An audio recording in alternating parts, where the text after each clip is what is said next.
Welcome. We're going to continue our journey of the Yoga Sutras.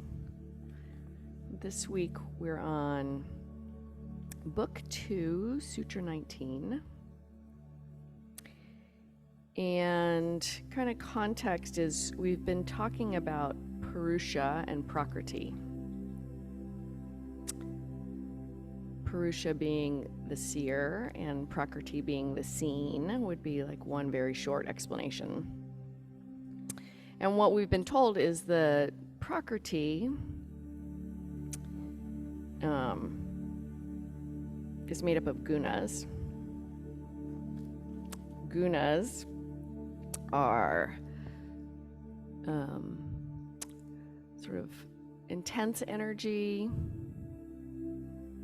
medium energy, and low energy is one way I'll describe it.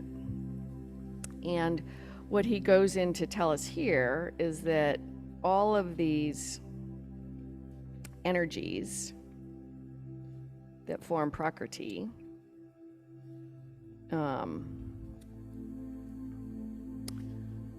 have varying levels of intensity. So I'll read a little bit from here. He says, the stages of the gunas are specific, non-specific, defined, and undefinable. And what Swami Satchidananda says is going in reverse order from the way Patanjali expresses them. First, there is the unmanifested, which is nature in a static or undefinable condition. A slightly manifested stage is next. A third is more developed, where nature forms into the subtle senses and mind. And then the fourth stage is the gross objects, which we can feel, hear, see, touch, smell, and taste. So there's this spectrum of our awareness of the gunas, of Prakriti. And what the practice of meditation and mindfulness is doing is opening up our awareness more and more. So normally we're in the world, and the things that are around us, the table, the desk, the trees that are physical objects that we can see with our eyes, we have easy awareness of them, right? Most people with the sense of sight experience the world through their eyes and have a very tangible experience of the things that we can see. He uses the example of a flower. He says you can see the flower. And then there's a more subtle aspect to the flower, which you can smell. So you can't actually see the scent normally with our ordinary eyes. Most of us can't. But we have another sense that helps us smell the flower. And what he's explaining is that there's a lot more out there than what our five senses can pick up on. So one just really recent thing that happened that I think if you have a television or a radio and you live in the US, you have heard about this, is the geomagnetic experience of the aurora borealis that just happened. So there was a geomagnetic storm that most of us didn't experience at a physical level. The scientists who are worried about these things because they affect our electrical systems and our GPS systems knew it was coming, and they had lots of concern about it, but most of us went about our daily life and it didn't really affect us because we don't have the awareness. We're not tuned into that frequency where it was something that we could experience readily. And even if you went outside and you looked up, you may or may not have seen it. And what they told us is your camera has a different level of lens on it than your eyes do. So take a picture and maybe you'll see it using your camera. And so there's energy around us all the time that's like that, right? We might not be able to sense it through our normal sense organs. But as we tune our sensory faculties, we can start to sense into more than the ordinary. I don't have ESP, but some people do. It's extra sensory, so more than we can get through our senses. So,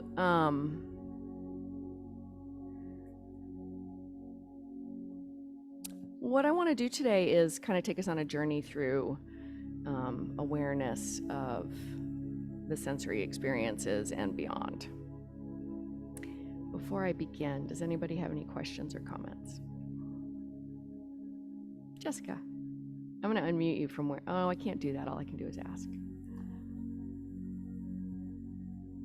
Okay, just really quick. I bet you do have ESP actually, because I bet one time or another you looked up and you locked eyes with somebody without even knowing that they were looking at you, right? This is the weirdest thing. It's like you just kind of like know, and all of a sudden they are looking at you, right at you. Yep. So yeah, I mean, you point out that we can sense things even if we're not looking at them, right? Like sometimes we sense like, feels like there's somebody in the room. Turn around and there's somebody in the room, whether you heard them or not. Okay, so there will be some standing up in this experience. We're not going to start there, but just letting you know what's going to happen. And if you're not in a place where you can stand, you can do a variation of what we're going to do. But I'm going to invite us to start the way we usually do, sitting, taking a posture for your practice. And unless there's a good reason not to, I'd say close your eyes.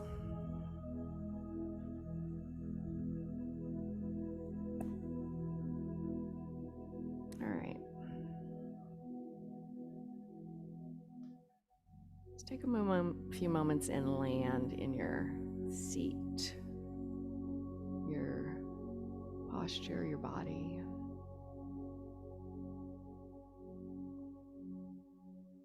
And I invite you to just get present with your practice. That might start with noticing your breath or another anchor to just come into the here and now.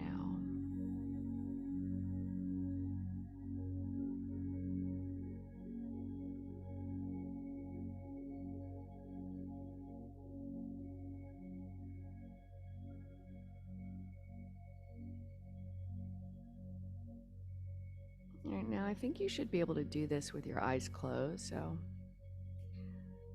keeping your eyes closed, I want you to actually pinch yourself. And I want you to let your attention, get really curious about the physical sensation where you're pinching yourself. So you can pinch your arm or that little space between your thumb and your index finger. It's anywhere where you can feel a very obvious, gross physical experience of sensation in your body. And then let it go. And just let your awareness kind of follow the changing sensation. So it goes from gross, kind of very obvious sensation to kind of a lingering.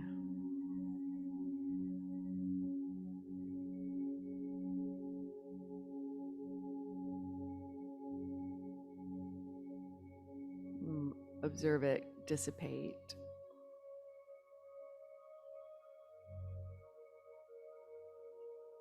Noticing that it's changing, it's not staying as it was.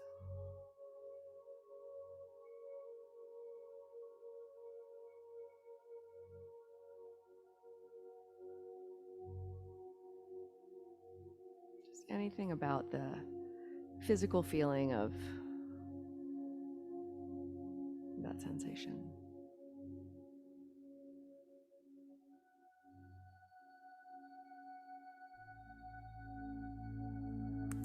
All right, now I'm going to invite you to open your eyes and we're going to stand up. Take your time, don't feel like you need to rush.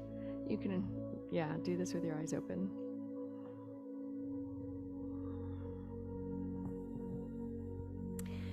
Before you do anything, just allow yourself to stand Upright, if you're a yogi, mountain pose. Sense into your hands and your fingers. You might notice the temperature, or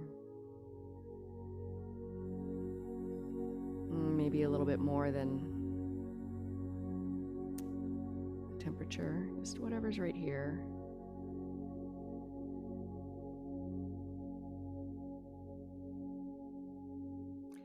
And notice your heartbeat as well. So maybe you bring your attention to your chest or even somewhere else in your body.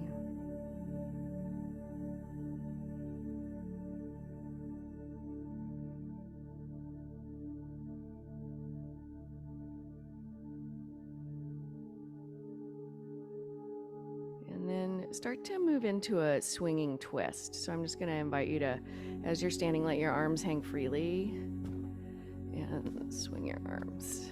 You can be gentle or more vigorous. And you might even let your arms kind of slap onto your body the way they do in Qigong.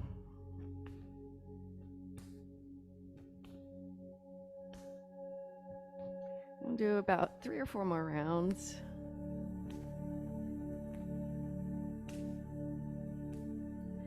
And then let your arms just slowly come to what looks like stillness.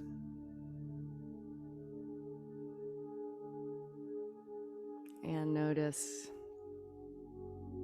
your hands. Notice what you notice.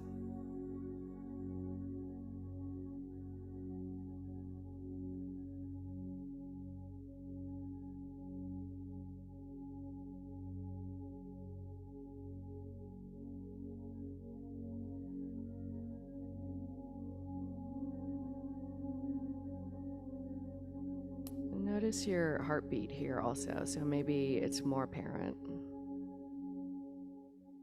more elevated.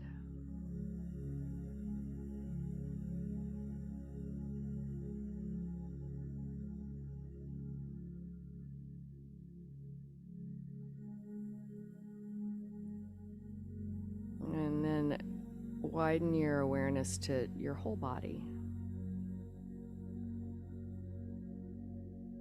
You might feel your body from your feet, up through your legs, into your arms, to your heart space.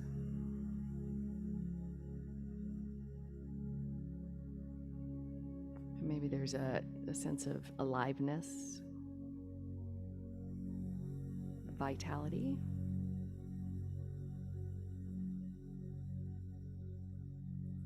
Right now, mindfully, meaning just taking your time, not rushing, come back to your seated posture.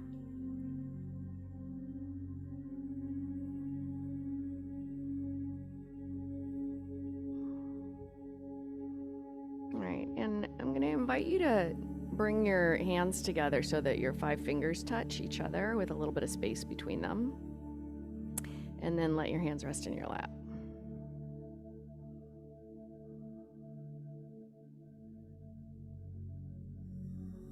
Let your eyes close once you're situated.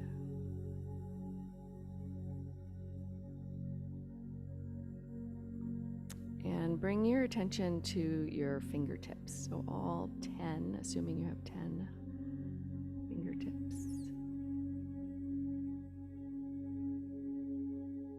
And notice any sensation at your fingertips. So there's a tactile connection.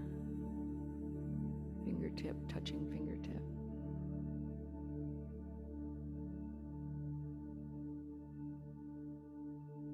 You might feel a pulsation.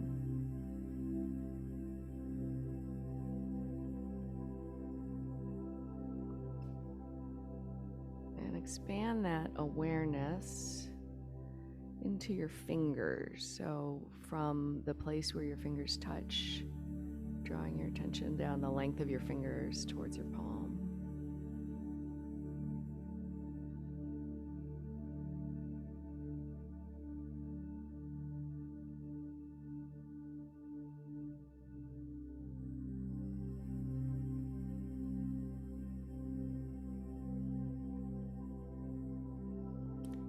And then place your attention on the backs of your hands.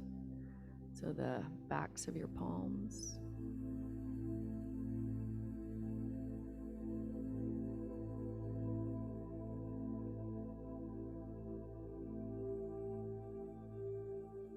And then the insides of your palms.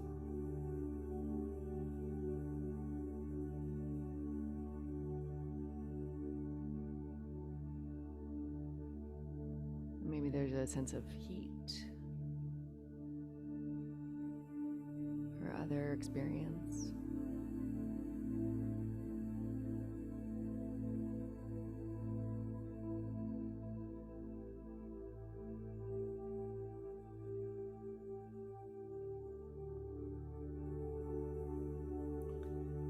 Allow your attention to move from your palms out through your fingers towards your fingertips.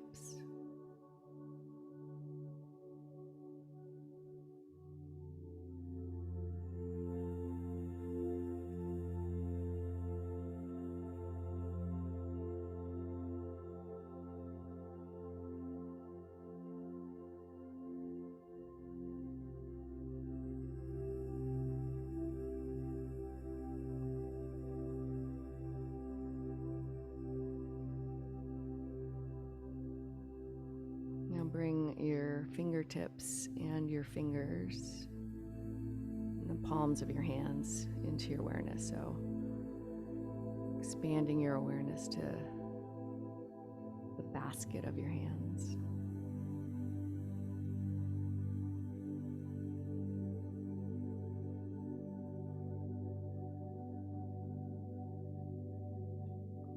Gently lift the basket of your hands off of your lap if they're resting. Maintain that awareness on the inside of your basket.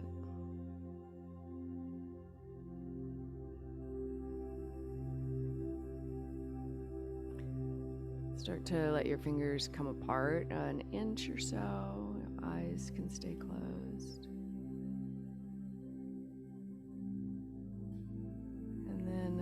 Just a very gentle, slight movement of your hands towards and away from each other.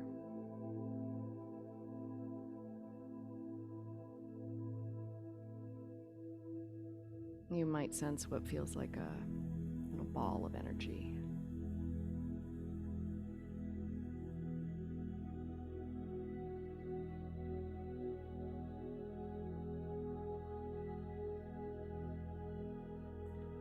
Bit like your hands are two magnets pushing away from each other gently.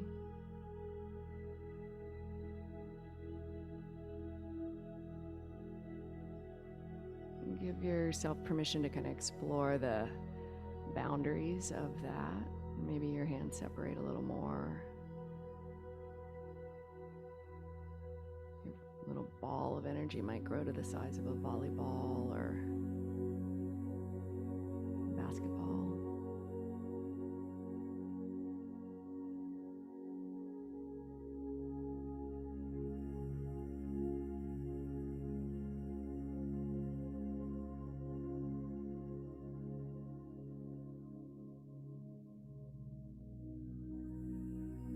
Get a real sense of that energy, any sense of energy that you feel here.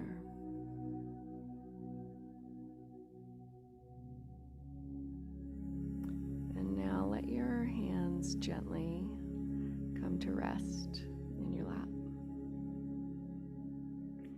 With your eyes closed,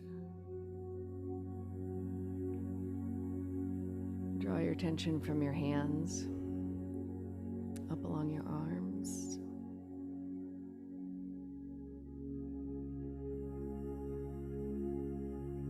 And get a sense of the energy in your arms.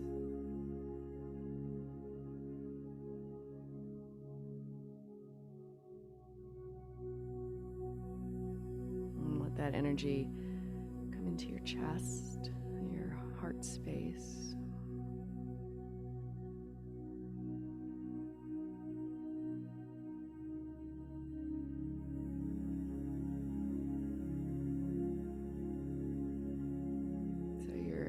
gaze might experience it as a light,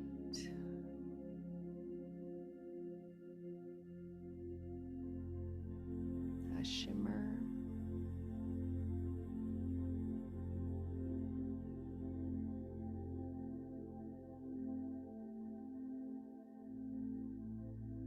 Allow your energy to expand from your center out to your limbs.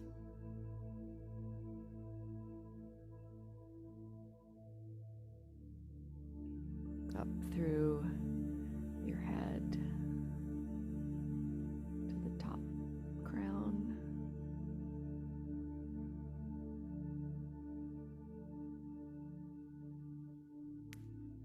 Feel a lightness. So your body might actually feel a little less weighty. Or maybe it's a more sort of inner eye experience of light.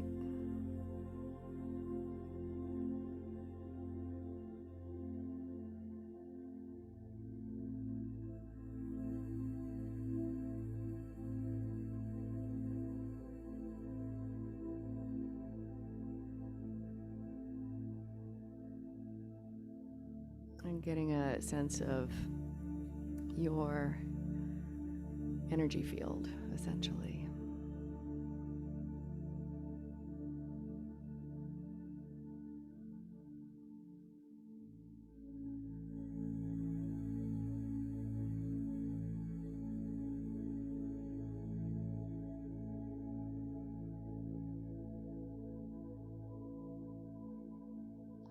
If that makes you want to smile, that's okay.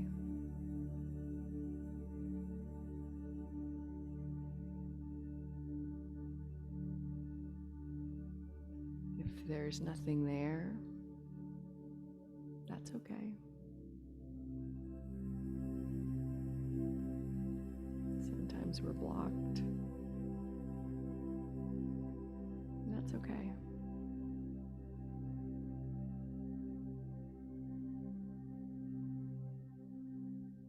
Sometimes we try too hard and block it. And that's okay.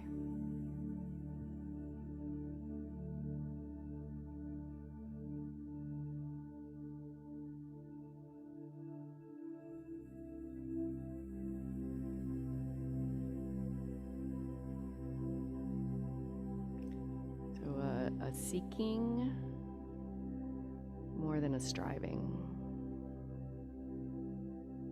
Curious.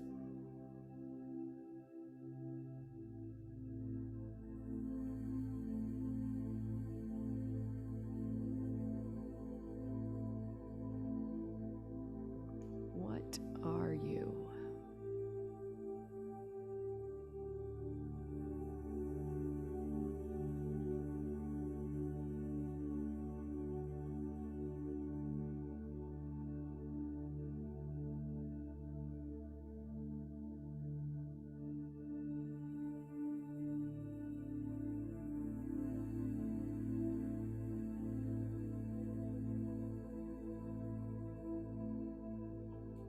Sensing back into your hands, just allowing your attention to gather back into your hands.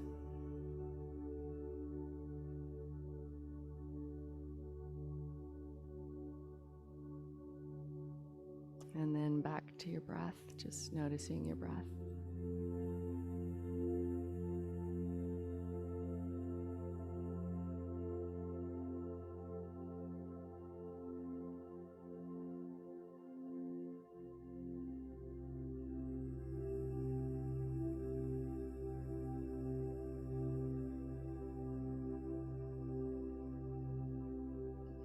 Take a deeper, fuller breath.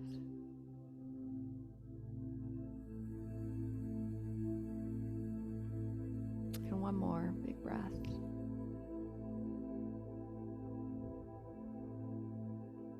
And then Open your eyes.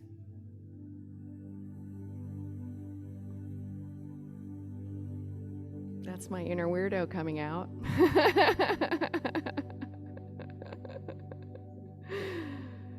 Thoughts, comments, insights?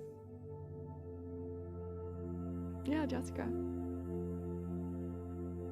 You're muted.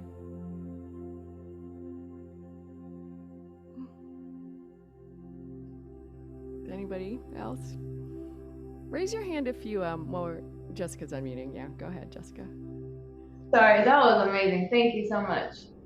That was you're fun. welcome. So, without like shaming anybody or, glorifying anybody too much, like just curiosity, raise your hand if you felt the energy ball. Okay, sometimes it's there, sometimes it's not. Doesn't mean anything about you if you didn't feel the energy ball today. It just means like, wasn't there today. I will share that when I first started doing yoga and meditation, this stuff was all really weird to me. And I was very just skeptical. I don't know about any of that energy stuff. Yoga makes me feel good, I know that, but like how it worked and what was happening to my body and my mind and my spirit was not really. I wasn't even actually that curious about it at first. I was like, I just want to move my body. It feels good to move my body. And now, however many years later, I have a much better awareness of how everything's connected and how, the act of moving our bodies is moving our energy, which can get stuck, which can lead to disease. And our practices like yoga and meditation just open the channels. And sometimes that's an opening into an awareness that we didn't have. And ultimately, the opening is like if we really are all just energy bodies bumping into each other, like maybe we're not that different. Yeah, Marcia? Well, I've shared in my journey with my own energy and how it used to be so problematic. And it's such a good thing now. And way before you got to the ball and mine got really big, I could just feel a big smile on my face. Like I understand it now. And I'm so grateful for that. I mean, and it's there. I do have energy and it's very easy for me to be guided. So yeah, it's we are energy. Thank you. And you're a beautiful example of that right now. Like you're shining. Yeah. Coincidentally, you have the beautiful trees and light behind you, but it's like coming from you. Yeah. Thank you. Yeah. It's working. It is working. Thank you. I mean, it just totally needed to be redirected. And I was very susceptible to your words. And through the whole process, this has been very enlightening and comforting and understanding. So, yay. There might be a reason the word is enlightenment. Mm-hmm. Mm-hmm. Yeah. Mary? So I felt a little bit of tingling between my fingers. I didn't get an energy ball, but anyway, I did notice that when we did the swinging twist, which we normally do sometime in the middle of a practice, and it's just fun. I don't really get anything. I just enjoy it. But doing it from sort of a dead stop, then I could feel more tingly stuff. So I think that once, when I'm doing it, when I'm all warmed up and I've been doing yoga for about a half hour, it seems like, I don't really get all of the feels, so to speak. So that was my observation.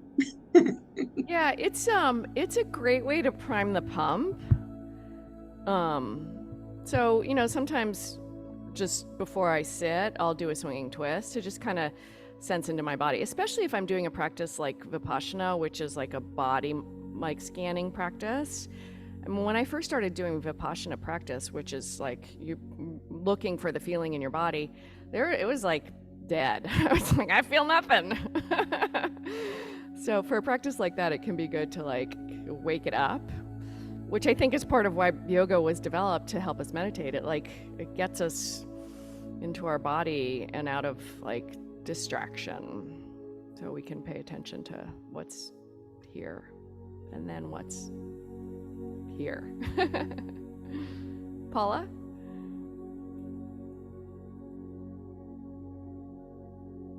I had the opposite experience that Mary had.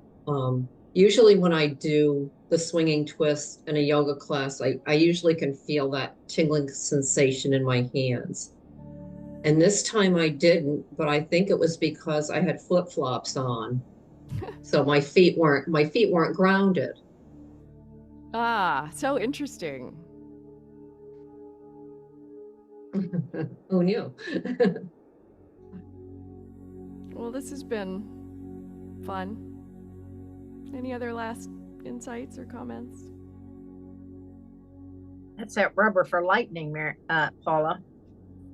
Right, next time there's a lightning storm, put your flip-flops on. Keep you. I had one more comment real quick. Just, have you ever noticed that it's a difference between moving somebody that's awake and moving somebody that's unconscious and their energy is not there? It's just a difference, it's how light somebody is when their energy is on as opposed to when it's off. Yeah. You don't think you can feel energy, just try to move an unconscious person.